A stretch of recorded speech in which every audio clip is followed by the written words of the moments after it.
Thank you. Thank you, Mr. President. Welcome, fellow Toastmasters and guests. This meeting of online presenters has now begun.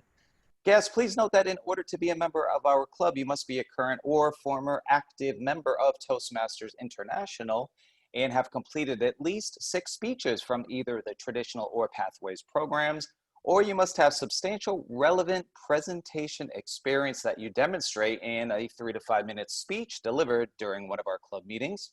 All requests for a membership are subject to board approval. If you have not already done so, please change your panel to ensure it shows your name and role if you have one. Right-click and select Rename to do so.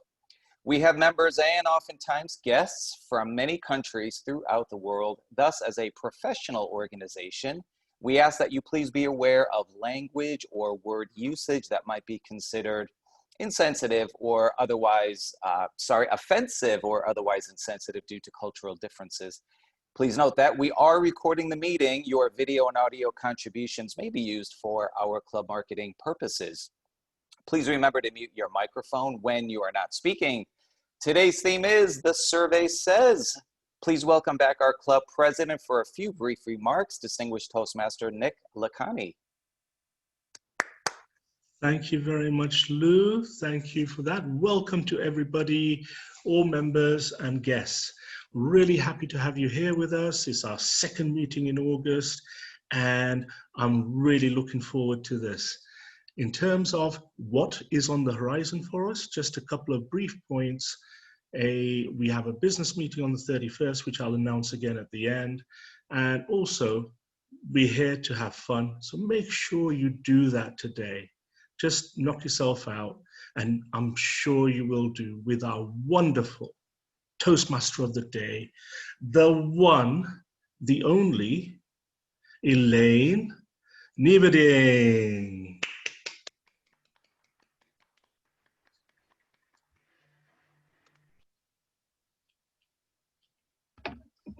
Too bad Jim Gould isn't here today to have the audio applause going on in the background to welcome me. But I know I am warmly welcomed in this group. It is a place of fun and fine fellowship. This evening, our theme of the day is The Survey Says. So if you've been a member, if you check your email from time to time, you have gotten a notice saying, please fill out your survey. Your executive board really wants to hear what you think, what your vision and goals are for yourself in this club. What could we be doing better? And you will have a chance, if you haven't done this yet, to visit later on tonight or sometime soon and complete the survey. You know, in the survey that was largely put together by Lou Brown, our Vice President of Membership, Vice President of Education Christian Ramchurn, and President Nick Lacani, there were lots of questions about pathways. Now, there are some longtime Toastmasters that have been working from manual speeches for a long time and are just getting into pathways. And then there are others newer to Toastmasters or brand new to our club who are just getting into pathways right away, are just starting out the pathways journey. So I have a curiosity for you. We took this survey and compiled some data and have actually learned what the most popular pathways are, that among the 50% of our members who have already responded, they've indicated which pathways they might be working on this year. But I have a question for you, and I'm getting my first practice conducting a poll. So, could you please launch the poll, which is going to ask, are you a member or guest, and have you filled out this survey yet? And then the second part of it says, select 3 pathways that you think our members found as the ones that they were going to be participating in. Make your guess what you think the 3 most popular pathways are. Would you launch that poll, Nick? Already launched and Okay, it's already launched, and we're going to take just about another 15-20 seconds, and it's really fun being here on the hosting end, watching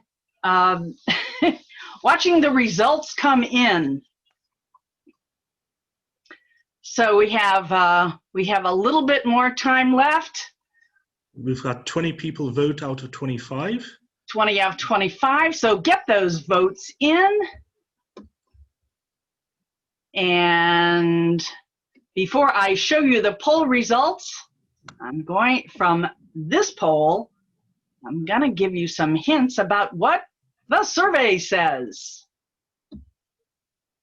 So let me bring back on up my own backgrounds so I can bring that up. Elaine, we have 22 responses out of 25, 88%. Is that Okay. good enough? I think that's good enough. Okay, we have And 23. with that, I shall end the polling then. that sounds good. So if you watch Family Feud, you know whoever the host is, Richard Dawson, or the guy who's currently running it, and I forget his name, I'm sorry to say, but they give the answers and say, the survey says. So what we learned are the most popular pathways. I'm listing just some of them here. We learned that of the 11, strategic relationships was number 7, innovative planning was number 6, persuasive influence was number 5, and then effective coaching was number 4, engaging humor was number 3, visionary communication was number 2, and number 1 was presentation mastery. And at this point, Nick, would you reveal the poll results to us, please? Well, we found out that 52% of our attendees tonight have already filled out their survey, so that's great. And the most people thought that dynamic leadership would be the most popular pathway. And surprisingly, it really turned out to be presentation mastery rather than dynamic leadership. So what showed up by the votes from the peanut gallery was kind of close to our number 1 most popular pathway. But now it's time to move on along to the rest of the meeting. Tell the rest of the story. You know, every Toastmaster meeting has 3 components. The first are the speeches. The next part is table topics, where people give impromptu responses. And then finally, the evaluations and reports section of the meeting.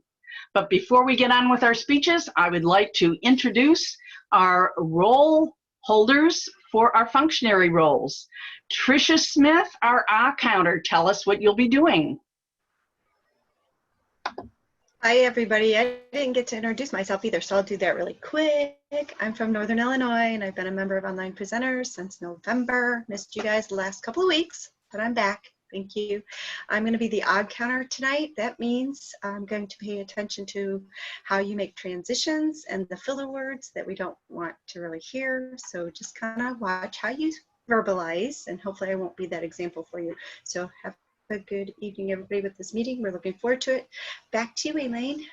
Thank you.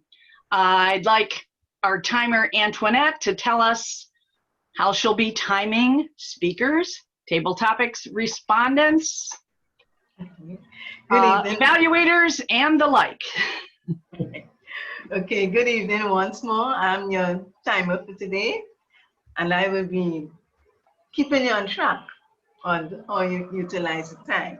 So for Ben's speech and Michael's speech will be green at 5 minutes, yellow at 6 minutes, and red at 7 minutes. For table topics, there will be also green at 1 minute, yellow at 1 minute 30 seconds, and red at 2 minutes. For evaluators, which includes the general evaluator as well, will be green at 2 minutes, yellow at 2 minutes 30 seconds, and red at 3 minutes. Back to you, Toastmaster of the day, Elaine. Thank you. It's now my pleasure to call upon grammarian Nakenji Warren Swan. And Nakenji, I have the definition for the word of the day if you don't have it, but maybe you have it. Take it away, Nakenji. Greetings, fellow Toastmasters and guests. My role as grammarian this evening will be to make note of the good uses of English language, as well as the misuses of the English language, and looking for those interesting and descriptive phrases for which I will give my report at the end of the meeting. Over to you, Madam Toastmaster of the evening. Also, our The word of the day, is results, and it is a consequence, effect, or an outcome of something. To use it in a sentence, the tower collapsed as a result of the safety violations. It is a noun, and the synonyms are follow, ensue, develop, arise, derive, or evolve. Please use it as often as you can. I'd like to throw out a challenge that we use it at least 12 times this evening. I'll be listening. Over to you, Madam Toastmaster. Now it's my pleasure to call on Birgit, who will be our watcher for the evening. Birgit. Thank you, Elaine. Hello, fellow Toastmasters and honored guests. So this is a bit of a unique role to online presenters because I'm here to watch you. So I've got all these little television screens in front of me. So I will see, for example, how you frame yourself, whether or not I can see you, and give suggestions on things like backgrounds, lighting, etc., just to see how the overall picture looks for us, because it's always very encouraging for a speaker to see a lot of smiling faces and be able to see them well. Back to you, Madam Toastmaster. Thank you. Our chat monitor for the evening is David Carr. Let us know about that role, David. Well, I'll be watching the chat for a few things. One is to pick up on any indications that something is going horribly wrong in our meeting so that I can alert the Toastmaster of the day, who will be busy doing other things. Probably won't be watching the chat. Also, I'm helping Emily out a little bit this evening with attendance. And I guess for both of our sakes, if you are a member and you didn't sign up for a specific role, you might just post in the chat, here, present, attending, something like that, so that we make sure that we mark off our members who are here just for purposes of keeping track of who's an active member for our upcoming business meeting. And anything else that's interesting that goes on in the chat, I'll report on later in the meeting. And next, our vote counter of the day. Thank you, David. Our vote counter is BDC, Brian David Crawford. Tell us about your vote counting. Thank you very much, Elaine. For those who are not familiar with the role of the vote counter, it is a very unique role to this club. I've been in Toastmaster for 10 years, and this is the first time I have ever been the vote counter. As such, my job will be to take people's votes for the best speaker, the best evaluator, and best table topics. I'll then use that information to tabulate some results. I'll come back in later and present the results. These results are going to be able to help people understand who is excelling at those particular skills. Back to you, Toastmaster of the Day, Elaine Nieberding. And with that, it is time to get the speeches rolling. Our first speaker of the day is Ben Ratje, coming to us from South Korea. He's working on motivational strategies level 1, mastering fundamentals, his evaluation and feedback, second speech. The title is How to Save 5 Hours a Week. How can you save 5 hours a week? He will help us discover 3 proven ways to save 5 hours or more every week. Take it away, Ben Ratje. Thank you so much, Elaine. Thank you. Quick question, everybody. How many of you would like to learn how to save 5 hours or more a day? Quick show of hands one time.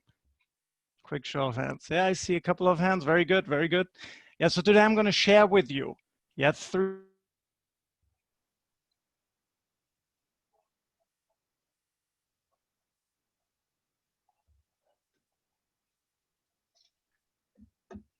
ways how you can save 5 hours or less, 5 hours or more. This has been a big tip that I learned years ago, but has proven so beneficial for me, is that you want to do the hard thing first. Yeah, what do most of us do? When do we do the hard thing usually? Type it in the chat box one time.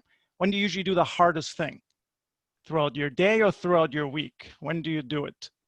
Just type it in the chat box one time. Yeah, Angela, last, thank you. After it's too late, throughout the week, morning, great Carol, thank you. Split into steps by the end of the week, early morning, waking up on Monday morning. Excellent, yeah, excellent. AM, I prioritize daily, wonderful. Yeah, so that's one of the biggest things I think for most people to actually save 5 hours a day. I don't know about you, but for me in the past, before I learned this tip, I used to always postpone the hard thing. Like many of you said, I would do it last. I would put it to the very end of the day, to the very end of the week, or I would even worst case, a month, several months later, I wouldn't do it. And what happens, and I think this happens to most of us, right? I would have dark clouds over my head pretty much all day long. Yeah, can anybody relate to that? Quick show of hands. Have you been in that situation before? Thank you, thank you. Yeah, I think we all have. You know, we've all been in a situation where this has happened. And this might be, when you first read the tip, like do the hard thing first thing in the morning, it might have sounded like, Ben, how can I save 5 hours a day or 5 hours a week with that? Yeah, well, very simple, because you're going to be thinking all day long about this thing, and you're going to have these dark clouds over your head all day long. So by getting the first thing out of the way, the hard thing out of the way first, it really saves you throughout the week as well.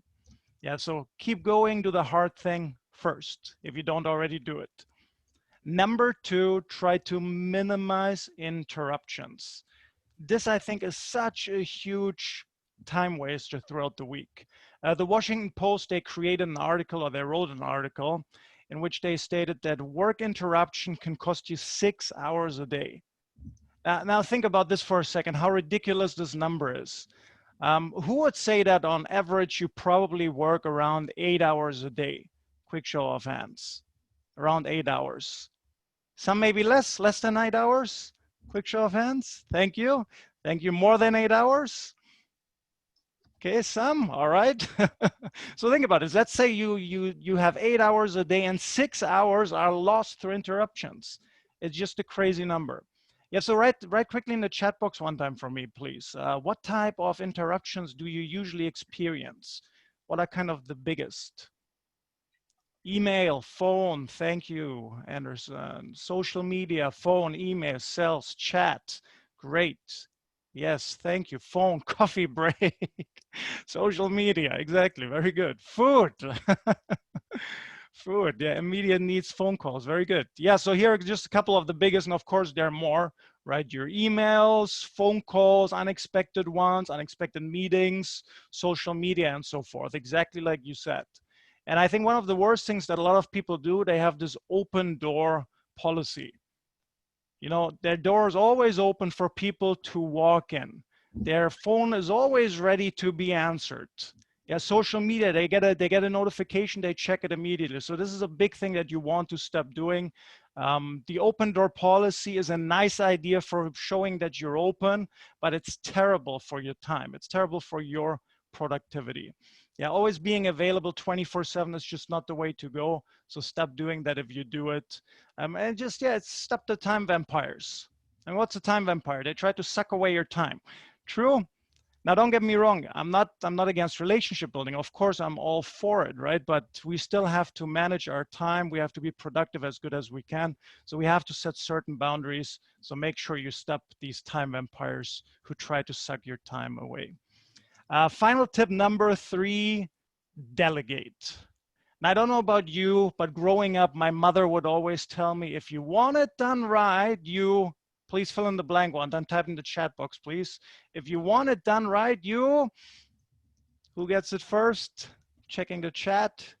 Pay someone to do it. Lucas, yes, that's sadly not what she told me. Do it yourself. Very good.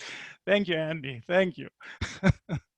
So my mother would always tell me, if you want it done right, you should do it yourself. So even though I've been a lifelong entrepreneur, but I was for a very long time always very bad delegating.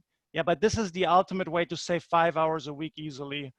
Recent example from myself, I just started my YouTube channel, when was it, in March? And I was just able to bring out lots and lots of videos so far. I think it's 70 by now. Yeah, and a lot of friends and a lot of clients, they asked me, Ben, we know you're so busy usually with your businesses. How can you create this YouTube channel? And I guess they enjoyed the videos as well, and they liked the quality. And I said, well, I delegate almost everything. You know, I just do the recording, but I have 3 people on my team. They take care of all the rest. And I could never do it without them. Yeah, so tip number 3, make sure you delegate. Yeah, so keep these 3 tips in mind. They might not have been what you expected when you heard the title of the speech, but they truly, truly work. Yeah, back to you, Madam Toastmasters.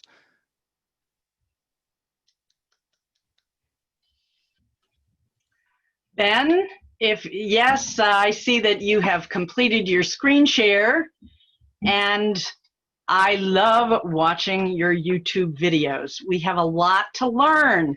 Check them out. They're great. Next is our second speaker, Latosha Henderson. She's one of our newer members of the club. She has selected innovative planning as her path. She's on level 1, mastering fundamentals. This is her icebreaker. It's a 4 to 6 minute speech. It's called My Business is Not a Business at All. It's my mission. Our passions inspire us to develop our life's mission. My mission, she says, was forged out of a passion for education. This icebreaker speech will serve as my professional icebreaker speech.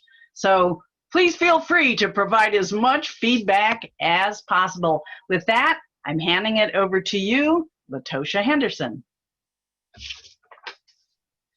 Thank you, Elaine. Hello, fellow Toastmasters. I'm Dr. Latosha Henderson, but my friends call me Dr. Tosh. John Dewey once said, education is not preparation for life, education is life itself. Being a working mom and a college student is a demanding job of balancing competing priorities. I know firsthand because I was a working mom when I started my academic journey.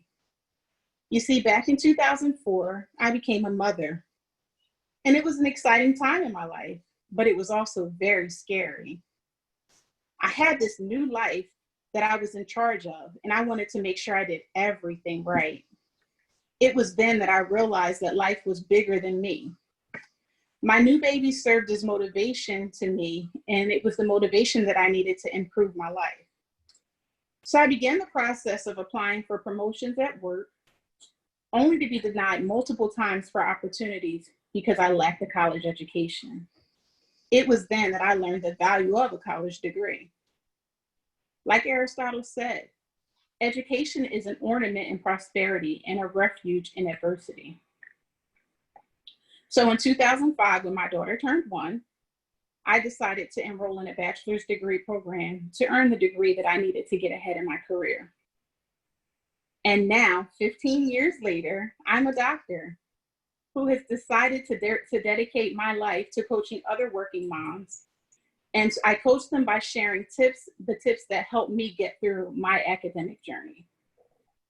As a recent college graduate, I know the amount of effort that it takes to successfully complete an academic program as a working mom. So I decided to start a blog geared towards working moms who are in college or considering going back to school.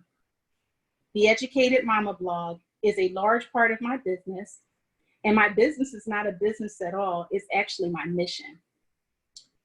The blog addresses the obstacles that mothers face when they decide to add college into the fold of their life. I make it my mission to frequently post great tips and resources to keep moms on track. The posts on my blog get results because they encourage working mothers to practice self-care and time management to help them balance their busy lives. I learned late in my academic journey that the key to balancing a college education, family, and a career is time management and a deliberate effort in practicing self-care. Self-care to me is any activity that I deliberately do to carve out time to take care of my physical, my mental, and my emotional health. The Educated Mama blog serves as a resource for working mothers by offering them tips to help them successfully complete their academic program and to transition into the career that they studied for. My passion for education and my desire to help working mothers is what fuels me. My mission is what gets me out of bed early every morning. I approach my work on the blog from a life coach's perspective, offering thought-provoking and creative posts that inspire readers to maximize their full potential. I also harness the power of storytelling to provide context that shows readers that they can do it and that it is possible. You see, each educational endeavor that I embarked on was undertaken while I worked full-time. And along the way, I developed a success toolkit that served me well. I faced many of the same struggles that working mothers in college face today, but I was able to overcome them all with a little ingenuity and a whole lot of grit. Things like divorce, job loss, and a major health issue didn't stop me, because I learned how to apply the tools that I developed to work through each of those situations. I believe that children follow what is modeled, and I proudly serve as the model that I want my now 16-year-old daughter and my 13-year-old daughter to follow. I also want other working mothers who are in pursuit of higher education to know that all things are possible if they have the right tools. As I close, I want you all to remember that it is imperative that you model what you want others to follow. Thank you, Madam Toastmaster. It is really important paying attention to that inner passion, bringing it forth, and as Dr. Tosha said, modeling it. That's what we're here to do. Lastly, but not least, I'm so happy to welcome Michael Alexander, Dr. Michael Alexander, and a 3-decade Toastmaster for a Mastering Fundamentals in Presentation Mastery Level 1 speech, Evaluation and Feedback second speech.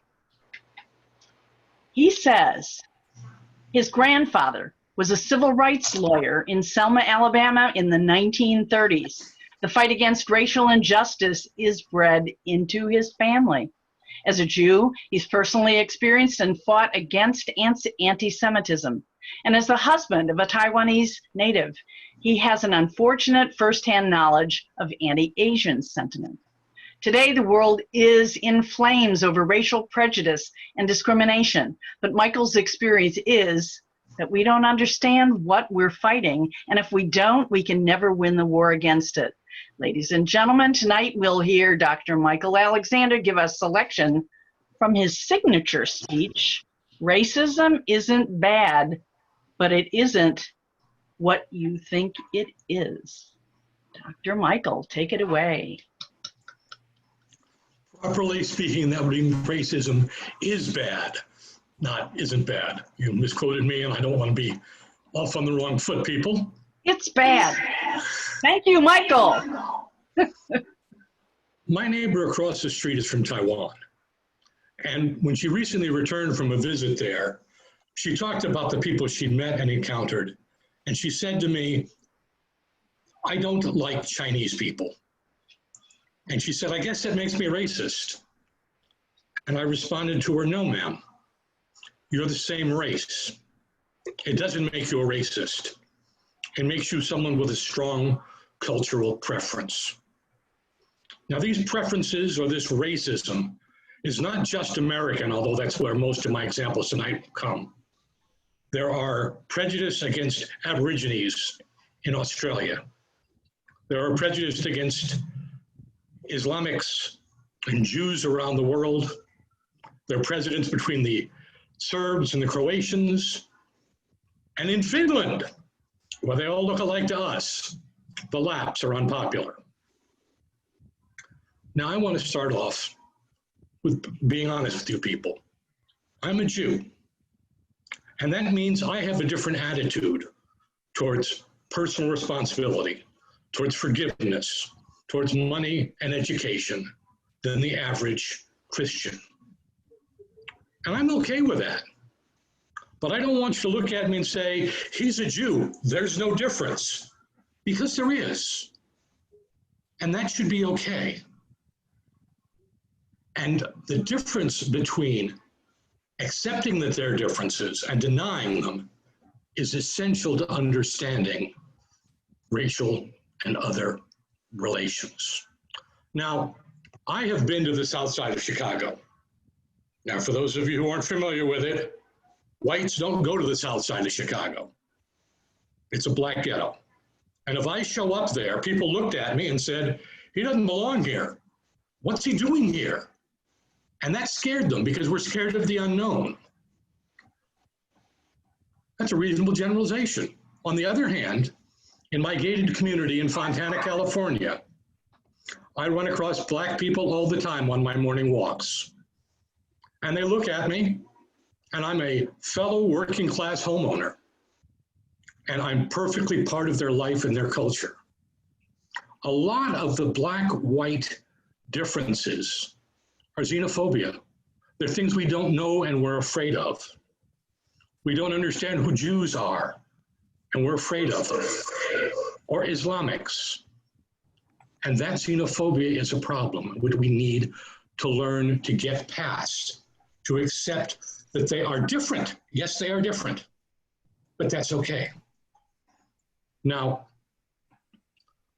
I have been with China in rural areas and in city areas, and I've been in Taiwan, and my friend from Taiwan is right. There's a difference between the Chinese and the Taiwanese. I can tell pretty quickly who I'm with. Doesn't bother me, but there's a difference. And I like both of them. That's okay. How many of you are aware of the fact that George Floyd was not a stranger to Officer Chauvin?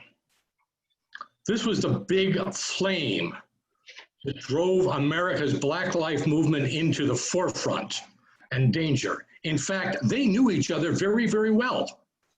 They both worked security at the same bar in their spare time, and they both disliked each other very, very much. So what we perceive as a black man being met by a strange white cop who overreacted is not what happened. What we saw was one black man encountering a police officer who didn't like him and had an excuse and the tools to be violent and dangerous. And it is the excuse and the tools of violence that create much of the problem. If a black man and a racist man live next to each other, there may be name calling, there may be discomfort. But if a cop who's trained in violence is put in a position where he can act out, not with name calling, but with something stronger, that's what's going to happen. What Chauvin needed wasn't racial sensitivity training. He needed to learn anger management. And cops and everyone else needs to learn how to deal with the differences that they don't feel comfortable with. So let's not look for sameness. Let's not wash it away. Let's accept the fact that it's there. The differences are there, and we need to learn how to handle them. We need to learn how to deal with the fact people are different than us.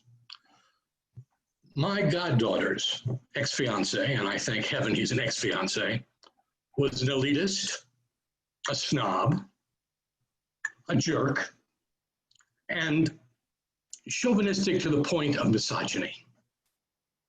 Now that's how I describe him, but I wasn't the only person who was offended by him.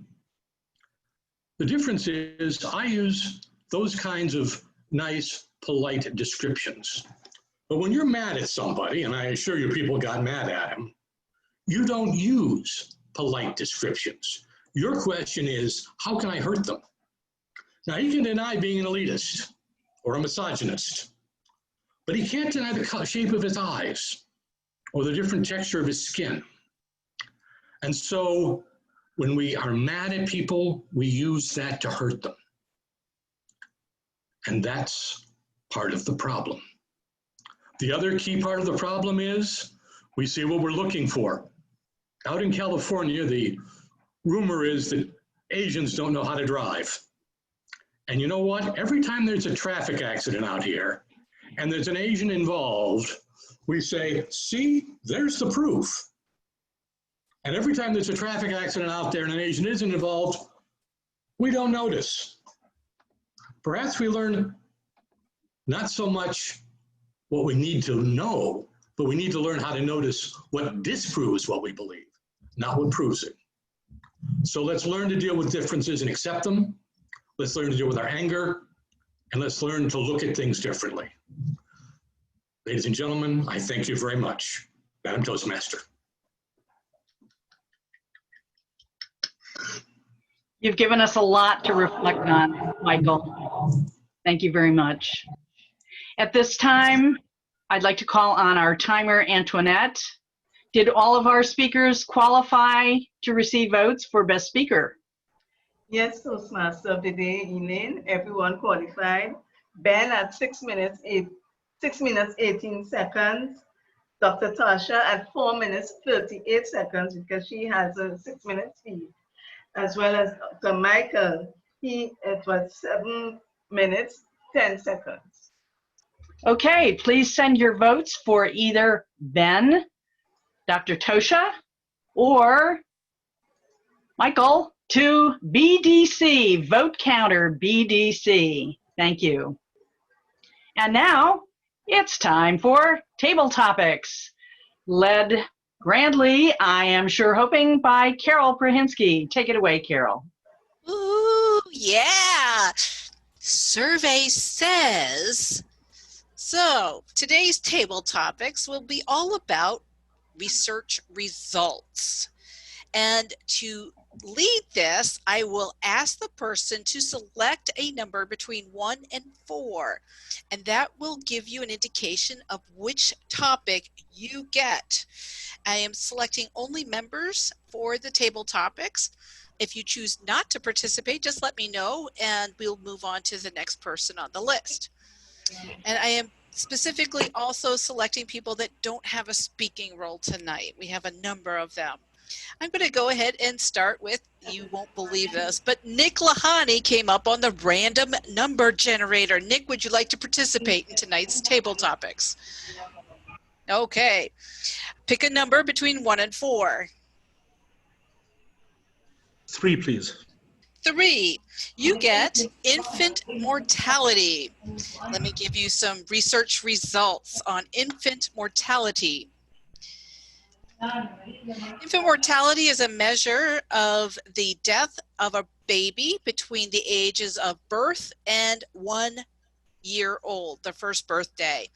On average, across the world, the infant mortality rate is 5.8 per 1,000 live births, and that's as of 2019, according to the World Fact Book. The top 4 countries, and meaning the least number of infant mortality rate, is Monaco, Japan, Iceland, and Singapore. I know the United States likes to be the center of attention, but they're only number 55. So what I'd like you to talk about tonight is infant mortality and any steps that you see that can improve the rest of the world in contrast to Monaco, Japan, Iceland, and Singapore. Thank you. Well, isn't it obvious? You've got to have a Grand Prix or a volcano. That's it. That's the answer, isn't it? In order to actually get the amount of money coming in terms of being spent in the economy once a year with the famous Grand Prix.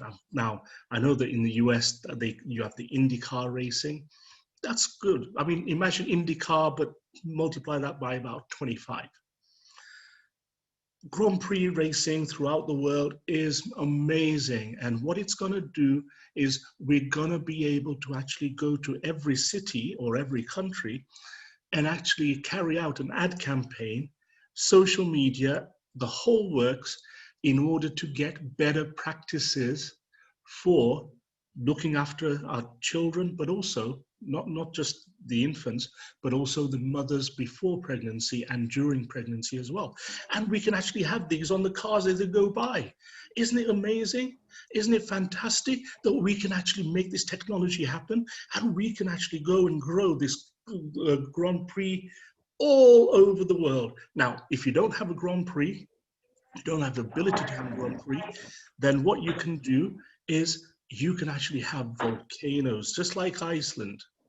And there you can sit down in those hot pools and relax, and you can actually be subliminally fed all the messaging to help you have the education, learn the things, the skills and the techniques involved with making sure that you go back to your homes and you go and expound the newfound healthy living for mothers and their children, and therefore that will actually aid the infant mortality rates, make sure that they're not so high, and you too can have your country in the top 5.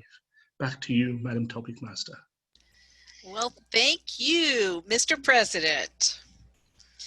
On to our next table topic participant, Carl Walsh. Pick a number between 1 and 4, but do not include number 3. Let's do number 1. Number 1, you get the proud topic of obesity. All right. According to, survey results indicate that 31% of the world's population of adults are obese, measured by body fat, mass body fat. Between 1980 and 2014, the world ratio doubled, predominantly associated with processed foods. 39% was in 2014 were overweight. In the US is ranked as number 12 in the nation at currently 36.2%. I'm sorry, I said currently, but it's 2016 data. Any suggestions for making improvements on the obesity ratio, meaning that we want to reduce it? Thank you. Well, first of all, I think the Haagen-Dazs diet is the way to go. Results are coming back that if you eat a gallon of Haagen-Dazs a day, you will eventually lose weight, because dead people lose weight really quickly, or so they say. But seriously, it is a result, it is a function that wealthy nations very often, particularly emerging nations that are beginning to grow their wealth, they start turning towards meat.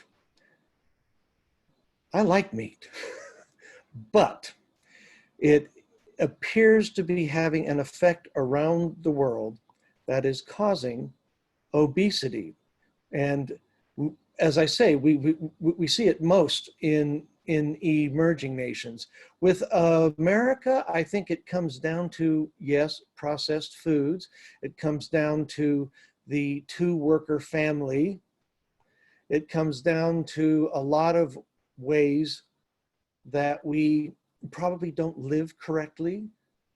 If you go to many places around the world, I think of Italy as one. There are diets. There's the famous Mediterranean diet that has gotten a lot of notice in recent years. And we see that the natural foods that they tend to eat, they go to the market and buy things fresh and cook them. This is something that Americans are losing the ability to do simply because they don't have time. They just don't have time. Thank you, Madam Topics Master. Thank you. I have to say, these answers are so creative. I'm getting a lot of excitement here. Let's go on to our next contestant, and we are targeting right now Emily. Emily, are you interested in participating tonight? Sure, I'll give it a try. Excellent. Emily, you get either number 2 or number 4. What's your preference tonight? 4. Number 4, you get the refugee crisis. The percentage of folks, the forcibly displaced population is 8.7 million people higher than last year. That means that 26 million refugees are currently refugees. It's the highest that the world has ever seen. What are your thoughts in terms of how to address these concerns? Thank you. How to address the concerns of refugees? Yes. Yes.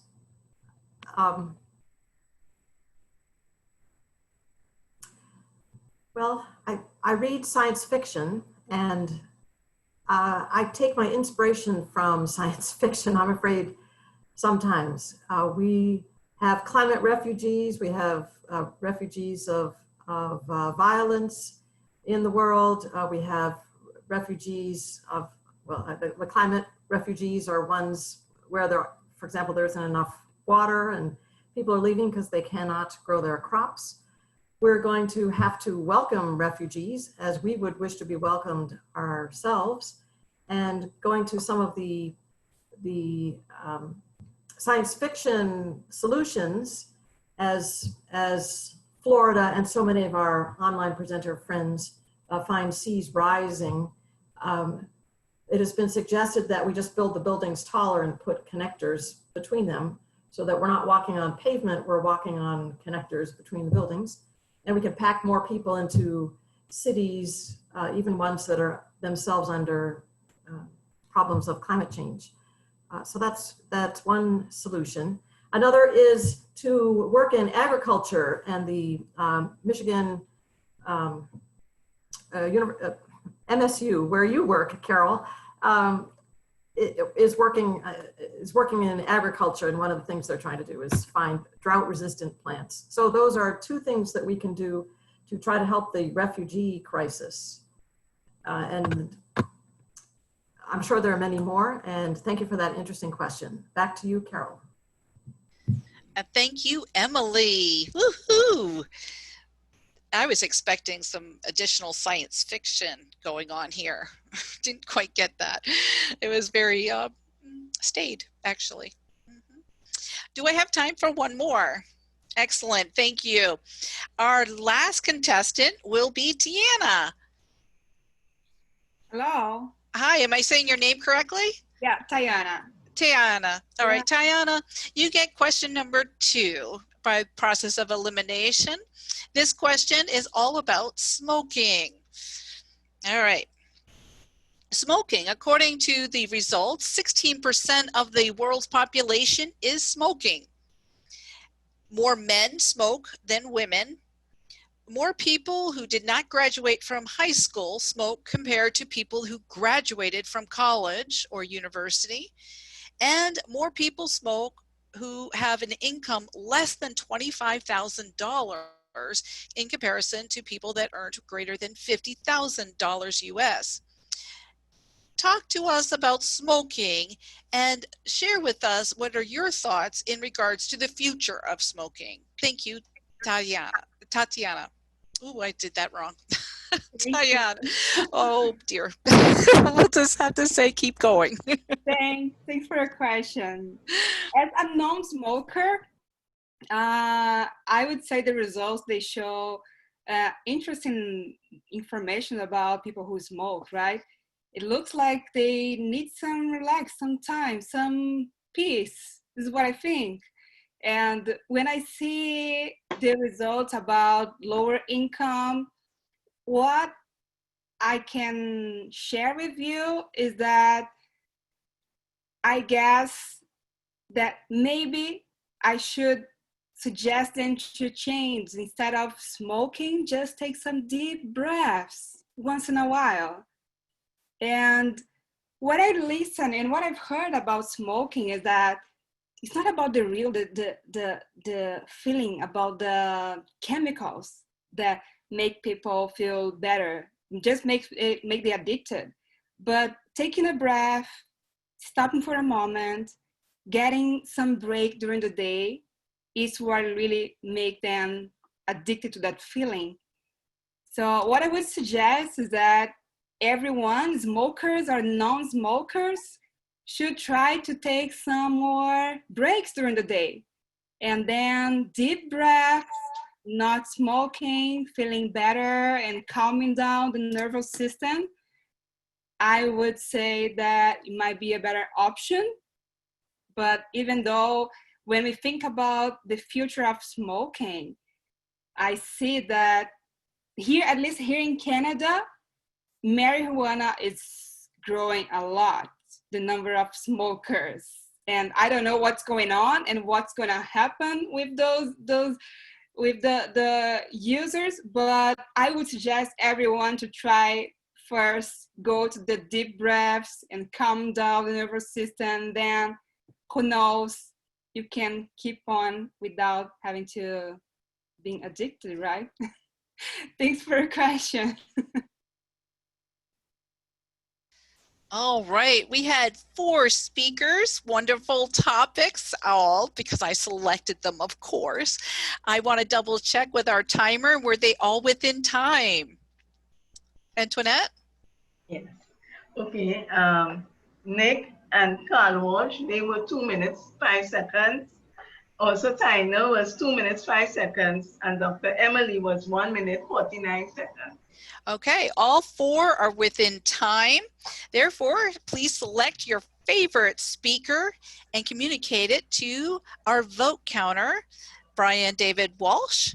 And our first speaker was Nick Lahani, who talked about race car driving in regards to infant mortality. Carl spoke about obesity as it relates to the dead and ice cream. And Emily spoke about refugees, and I thought she would take a science fiction turn on that. She was right on point there as a presidential candidate, I think. And Tayana, no, sort of, okay. She spoke about smoking, and she specifically talked about the importance of deep breaths and then marijuana. So some people might think deep breaths mean inhale. She was not referring to that. Very good. Please send your votes to Brian David Walsh, vote counter. Back to you, Madam Toastmaster.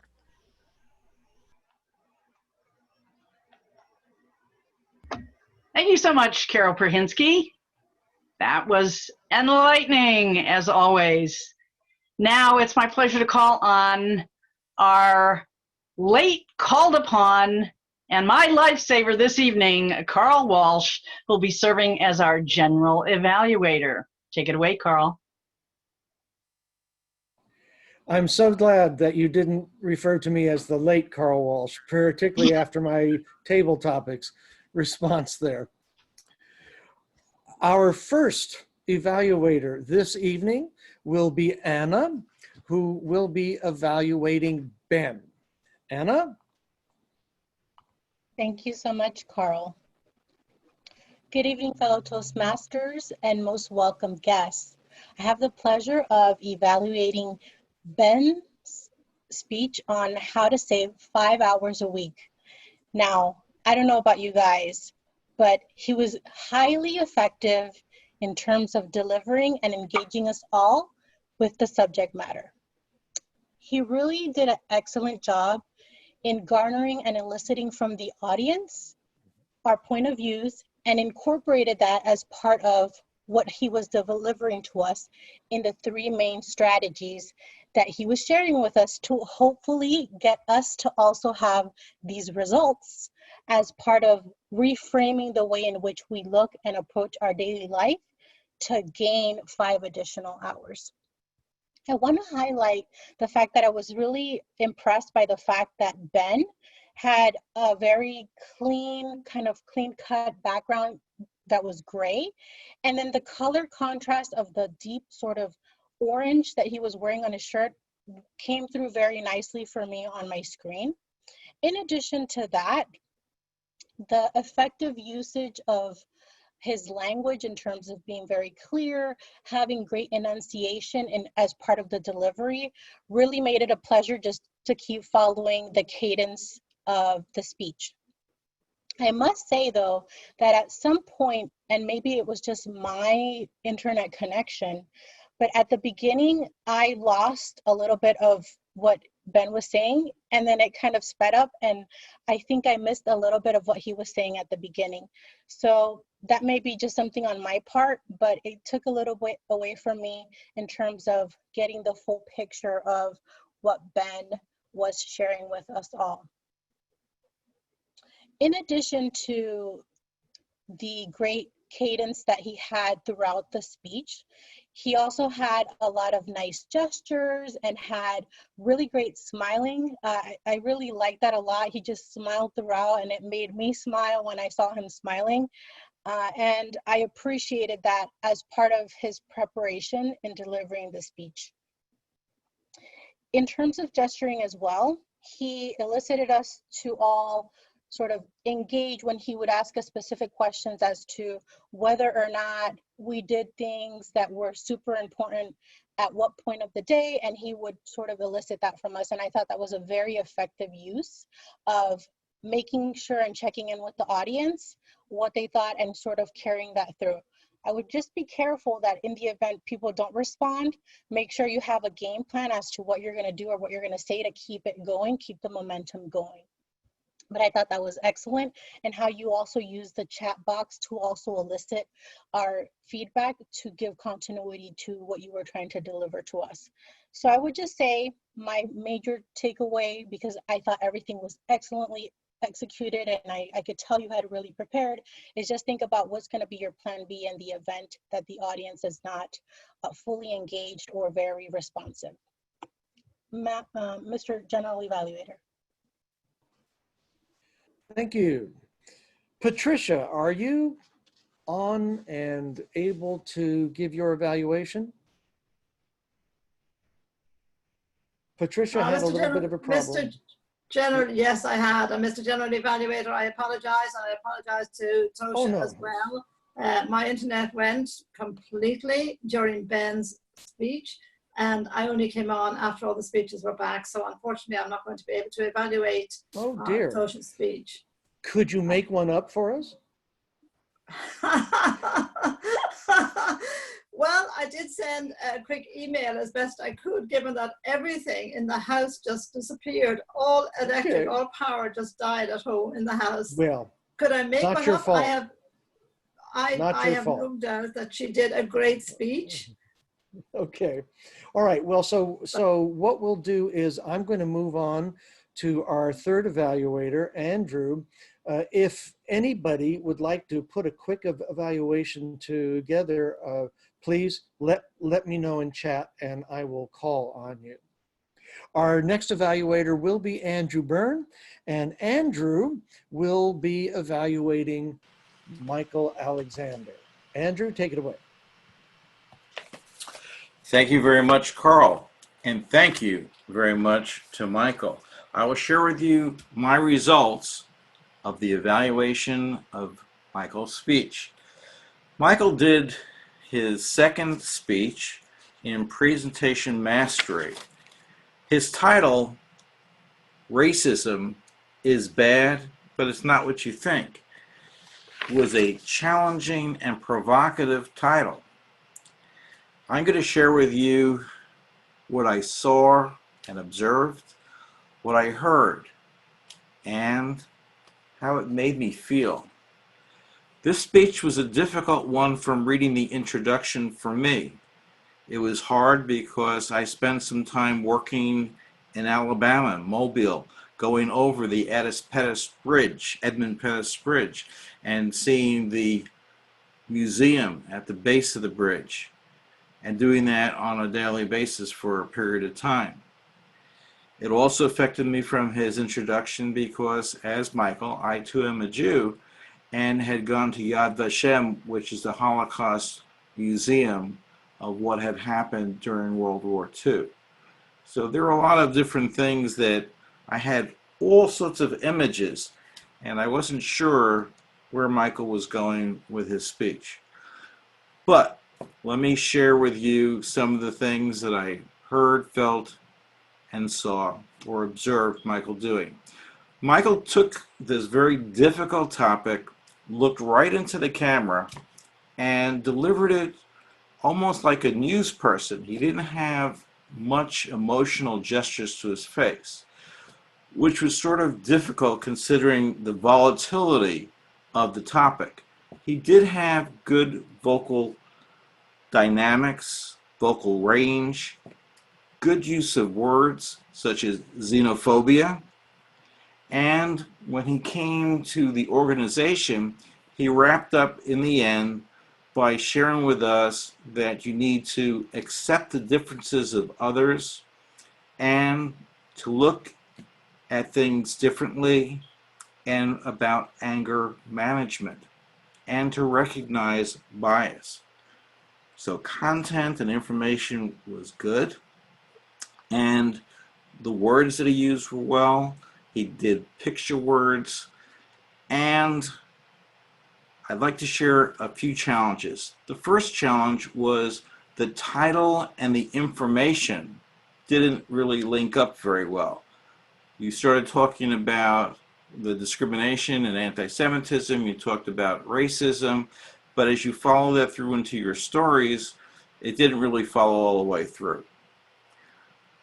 I can talk to you later about this, but I enjoyed your presentation. It's a very difficult topic, and I think you did a great job in terms of laying things out.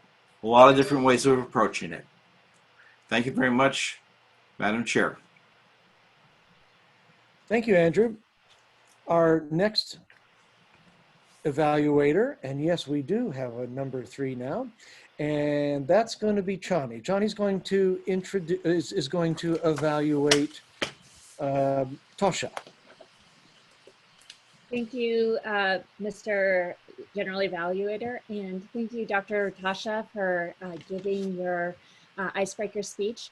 I also really appreciated how you started it off with a moment of humor so that we could really connect with you in terms of how your friends greet you. Because we are located across the United States, seeing that we could connect to you via your friends and how you refer to yourself was just gave a bit of more connection than we would normally get. I also appreciated that you really built a dramatic narrative for your life. What you did is you started off, here's where I was, here was the challenge, here's how I overcame, and here's the what I've seen in the future as a result, which makes a really interesting icebreaker because sometimes we can just get into a litany of this happened, this happened, this happened. So I really appreciated how you had that dynamic, dramatic narrative, and that really helps to keep us all engaged. For a couple of things that I would suggest, one is that it is so hard to focus on the camera versus on everything else. And I just learned a technique on this, and that is to position your speech in Word above the Zoom, so in a different app, above the Zoom, and then you're reading right above the Zoom platform, and so you're reading right at the camera level, and then that can help so we're not averting your eyes, and that I find I do that all the time. So just how we position the different apps can help, those different software programs can help on that. The other thing is, one of the things you could have before you start your speech is to have for the chat a link to your blog. I think a lot of people would have wanted to click on to that, and it's just really easy as we start to move through these speeches to forget to go back to it. So having that readily available at the very beginning could be very helpful. And then as soon as you start your speech, just click send to all of us. That could be a very helpful thing. I really appreciated getting to know you. I also appreciated how you changed your background, your Zoom background. The one that you had when you gave your speech really reflected all of the journey you've made. And then now that you have a different one, I really appreciated how you brought us in that way as well. So showing us your life through your Zoom background was really helpful, and it really enhanced your icebreaker speech. And with that, I turn it back over to our general evaluator. Thank you so much. And thank you for stepping in. Yes, thank you so much for stepping in and doing so expertly. Thank you. Now, Madam Timer, how did we do? We did quite well. Anna at 3 minutes, 15 seconds. Andrew at 3 minutes, 16 seconds. And Chancey at 2 minutes, 47 seconds. So everyone qualified. Excellent, very good. Now, if I get my paperwork correct here, as I am a latecomer to being the general evaluator today, our functionaries, I'm going to turn to them now, and I'm going to ask Tricia to give us a Count of Oz, the Count of Oz, as opposed to the Wizard of Oz. Thank you. I was so intrigued by the quality of speeches that I almost did not have a count. So the only thing I can possibly say is Andy had a very eloquent evaluation, so a lot of his ands were part of his transition. There was just one that wasn't. And here I'm saying and. Chani did a great job with her evaluation, but it was so impromptu, so you can't use that as saying that that was anything that could change. So she did excellent too. So I think everybody did a great job. So I can't really say anything else about that. So great job, everybody. That's all I can say. Thank you. Great, thanks. And I want to make sure I get your name correctly. Our grammarian for this evening is Kenge? Nakenge? Nakenji. Nakenji. See, everybody deserves to have their name pronounced correctly. So Nakenji Warren Swan, distinguished Toastmaster, is going to be our grammarian this evening. Please proceed. Greetings, fellow Toastmasters and guests. I'm very pleased to report that we have had 9 uses of the word of the day. I think that is absolutely fantastic. BD, 2 usages. Carol Prskinski, 2. Tayana Mello, 2. Anna, 1. Jamie, 1. And Andy, 1. Well done.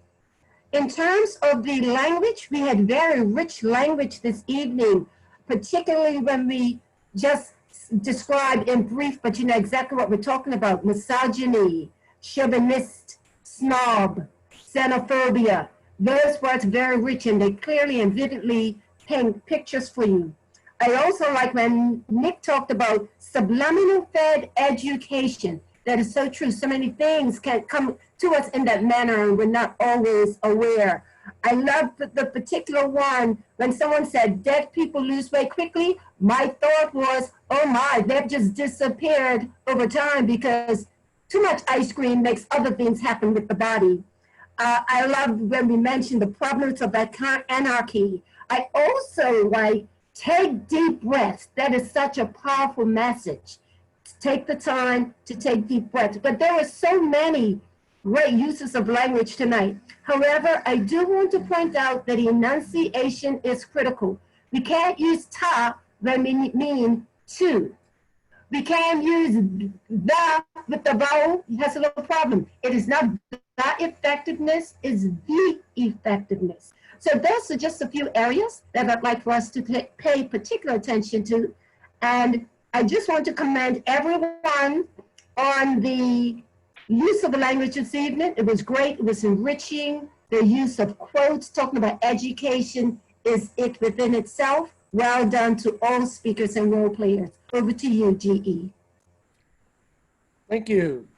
And someone who stepped up at the last minute to be our watcher this evening, Birgit, please take it away. Thank you so much, Carl.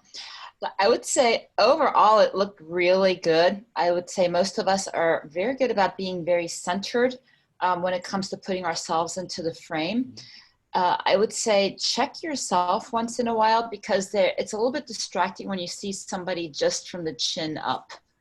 So especially when the name comes in on the bottom. So if I'm looking at the names and then half of your chin is covered, that means I don't see a whole lot of your face. So that's something to people to look out for. I'm almost seeing more people not doing virtual backgrounds, and I'm being very careful with my gestures because I know right now I am. But I think everyone is very conscious of that, and I'm seeing more and more people not use virtual backgrounds, which is actually pretty interesting. I would say the other thing is to Dr. Tasha, really good recovery from going from one to the other, from your cell phone into the computer now. Mm-hmm. So I would say that was handled very elegantly. I'm very impressed with that. I would say most people have a good contrast between their clothing and the background. And I believe it was Anna that mentioned that previously, but I would say in general, I saw that. One thing just to keep in mind, if you're using kind of a Toastmasters anywhere, and make sure that it's in brand. And I used to be the public relations director for District 4. So make sure it's on brand. So yeah, showing banners and things like that come from Toastmasters or downloaded backgrounds, that's great. But otherwise, just make sure you're on brand with their regulations. But awesome job. It was a great little TV show of 49 screens at a time. That's right. Very good. Thank you. And our chat monitor for this evening, David Carr. David? The first thing I ought to mention is that if you want to save information in the chat, there's a little button with 3 dots on it that opens up the menu that includes the Save Chat option. There was a lot of discussion back and forth, too much to really summarize, about some of the survey topics that came up and scientific literature on them. So you might, if you want to read through that, you might want to capture it. Of course, the most important thing that was shared was the link to Ben's YouTube channel.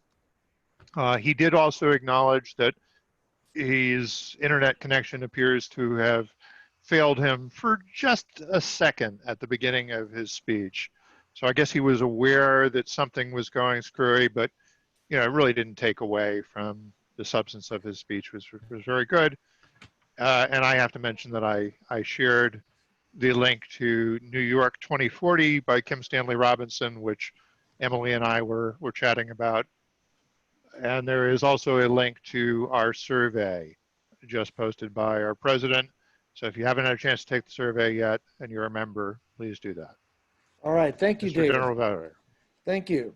And now, finally, our vote counter. Brian. Thank you very much, Carl. There's another results for you.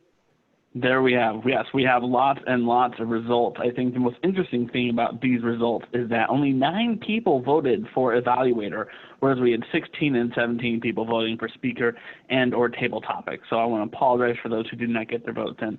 Let's start with the most competitive race of all. This was the race for speaker. The results came in with Michael Alexandru with 8 votes. Congratulations, Michael. For table topics, the most competitive, the person who won was Carl Walsh. Yourself, congratulations on those results, Carl, with 7 votes of the 17. But I would say the most amazing thing is every single person today got a vote. Every participant got a vote. That sparks so much joy. But the absolute biggest landslide was Shani winning evaluators. Congratulations there, stepping in. I think everyone recognized that you did it at the last minute, and we want to thank you very much for doing so. Back to the general evaluator, Carl Walsh.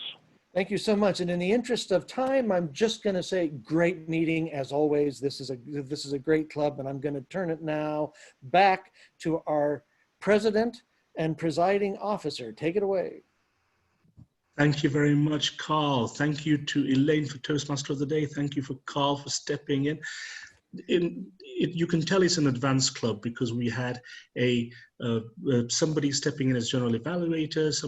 We had 2 speakers stepping in last week. We had an evaluator stepping in after the fact today. Wow. Excellent. Great job, everybody. Just a couple of notices. Next week, we need a Toastmaster. Somebody raise your hand, please. And also we have some roles to fill.